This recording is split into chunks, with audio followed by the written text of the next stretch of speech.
We acknowledge the traditional owners of country throughout Australia and recognise their continuing connection to land, waters and culture. We pay our respects to their elders past, present and emerging. Welcome to This Song Is Yours, a podcast where we dive deep into the world of songwriting and music. I'm your host, Simon Fink, and today I'm super excited about our guest, someone who is currently being heralded as the new saviour of indie rock. Our guest today is none other than MJ Lenderman. Having just released his fourth studio record earlier this month, which was titled Manning Fireworks, MJ is receiving rave critical reviews from all corners of the globe. Critics are praising his razor-sharp wit in his lyrics and his incredible guitar shredding, with both elements highlighted in numerous reviews. The Asheville, North Carolina-based songwriter is also a member of the indie rock band Wednesday, so he's no stranger to crafting a memorable tune. Now, in today's episode, we chat with MJ Lenderman about Manning Fireworks and the songwriting that went into it.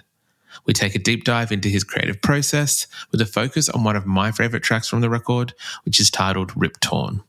We also reminisce about his recent tour in Australia with Wednesday, which took place earlier this year, and we get a hint of when we might see him back here touring in support of Manning Fireworks. Now, we want to say a huge thank you to Dave for his help with today's episode and remind everyone to go out and purchase this brilliant record. All the details on where you can buy Manning Fireworks, plus our social links on where you can follow us, are all available in today's show notes. But let's get into it. Here is our conversation with MJ Lenderman.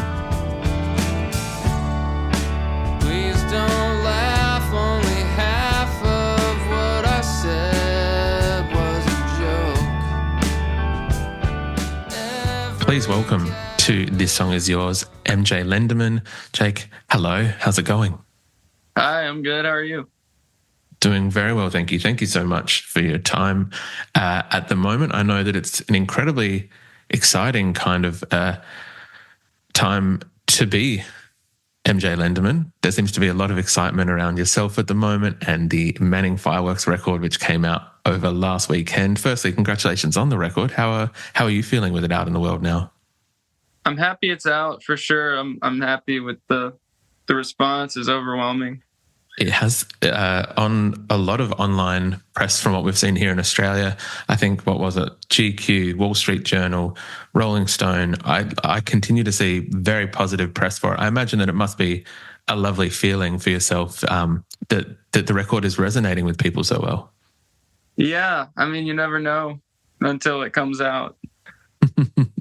I know personally you don't kind of utilize a lot of your social media platforms like Instagram. I think it's run by the team. I know you don't usually kind of try and play into that. Is it difficult not to, I guess, check reviews or see what people are thinking when you start to hear secondhand that it's being well received? Yeah, I guess so. I've read some of the articles and I've still been lurking on Twitter, but I don't engage outwardly. Look, I can very much respect that as a choice. It is a fantastic record, so congratulations on it. It is the fifth in your discography, I believe, the fourth one being a live record. Even then, 4 records in, I think, the course of 4 to 5 years is still very impressive. Do you consider yourself like a prolific songwriter, like with a lot of, I guess, output? I guess when you say it like that, I do sound prolific, but I don't feel that way really. It feels like it took me a long time to make the record. But if you count all the other projects I've played in, that does maybe feel prolific. I know before we started recording, we did mention, obviously, you have had a very busy year. You have had your own project. And as mentioned, you do contribute to other projects as well. You are part of the incredible band Wednesday. I know that you also had some involvement in the Waxahachie record earlier this year. For MJ Lenderman, for this project and for Manning Fireworks, how does it kind of work in terms of what is going to be for your project and what is going to be for Wednesday? Like, is there any of a crossover with the songwriting, or do you know kind of very specifically that like Wristwatch or Joker's Lips will kind of end up on an MJ project? Yeah, it's pretty straightforward because Carly writes all the songs for Wednesday, and other than 2 songs, like Zandy, he did write one song that we play, and I wrote the music for one Wednesday song, but generally I don't set out to write songs for anybody else at the moment. I can very much respect that. For this record, for Manning Fireworks, was there an intention of what you wanted to do going into the record? Like when you started writing songs after Boat Songs and kind of coming into this project, was there anything in particular that you wanted to get done for the record, or that you wanted to achieve in a way, I guess? I guess mostly I just wanted to make songs that I felt good about, and that, you know, I was considering the amount of time we'll be spending on the road, and I did think about, well, I enjoy playing this song every night for the next year and a half or whatever. But outside of that, like, I really just wanted to keep getting better or keep growing as a songwriter and trying, just following what excites me. Out of curiosity, what is that process like in terms of working out what will kind of will work for yourself in terms of playing it on the road night in, night out for the next 1.5 to 2 years? Is there a certain process that you kind of go through with that, or is it just you can just kind of feel that these songs are the right songs for the project? Yeah, I think it usually just starts, like, the first session I did with the record, I recorded Rudolph and maybe Knockin', and then a separate version of You Don't Know the Shape I'm In that didn't end up on the record, and then another song that we scrapped altogether. And so at that time, I wasn't really even thinking about whether or not I was making an album even. And just slowly I was able to write some more songs, and it slowly came together. And then once I had, like, you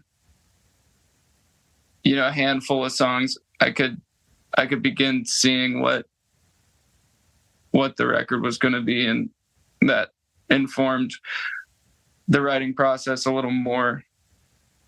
Just in regards to, like, making a dynamic album and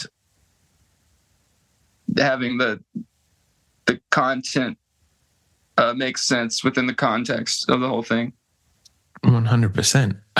I believe yourself and your friend Alex produced the record as well? Correct, yeah. How do you find that process alongside, I guess, also being like the primary songwriter and also playing most of the instruments, I believe, on the record? Is there like a weird duality to having to perform all those roles, or is it just something that you kind of find goes hand in hand with achieving the outcome that you want to get? Yeah, I think for me, it's nothing new, really. I've kind of always made music at home like this. Like, from the time I was in high school, I was recording, you know, just like overdubs and drumming to my own songs, or just like trying to build a song together and figuring out how to do that. And so, yeah, that's like part of the reason why I like doing everything myself, is like I don't really get to play drums that much anymore, so it's just fun for me, and like it's fun to have that much control and be able to execute whatever vision I feel like And Alex really great to work with because I feel like we don't really have to talk all that much to understand what I'm going for. Mm-hmm. And then also I will say, on the other hand, it was huge for me to bring like some friends in and play on the record. That really helped out a lot. I as much as I like having that kind of control, like I feel like maybe there was a moment I was feeling a little bit lost, and having like Landon and Shane and Colin and Zandy and Ethan and my other bandmates come in, like have them contribute ideas. It really got the ball rolling in a good way. That's awesome to hear. I know that, what was it? I think actually you mentioned starting in high school. Was that where you got your start in writing music and I guess your interest in songwriting? I heard, where did I hear it from? Was there a possibility that you were a bit of a mean basketball player, that basketball possibly was on the cards before songwriting? I don't think so. I did spend a lot of time with basketball growing up, and it was most of my life up until high school. Like I played on travel teams and stuff, but I think I was never as good as like I was supposed to be.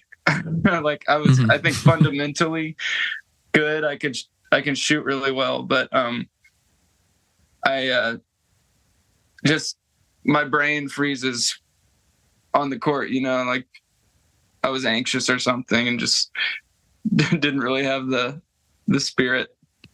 Very, very fair. What was it that brought you to songwriting then? What kind of interested you in making music?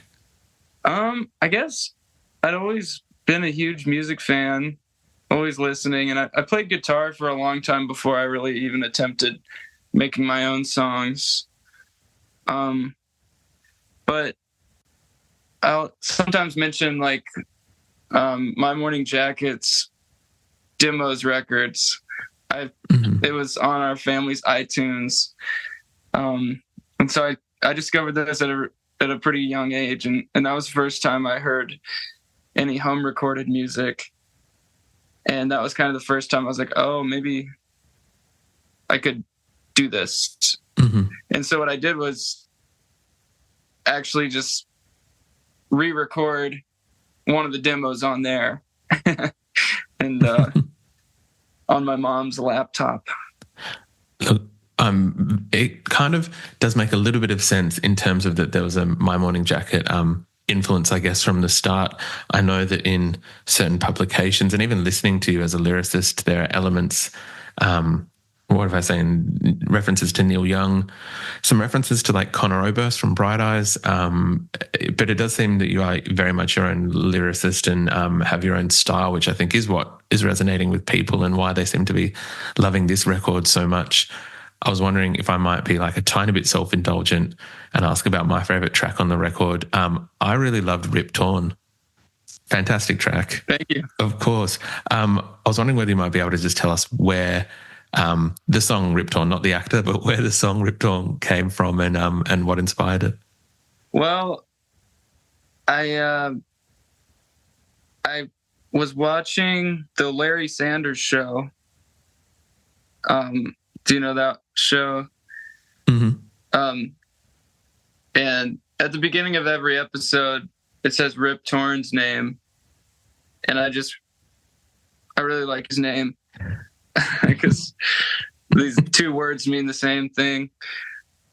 But then later I found that it actually works really well with the subject matter of the song. I think I read about him a little bit. He had like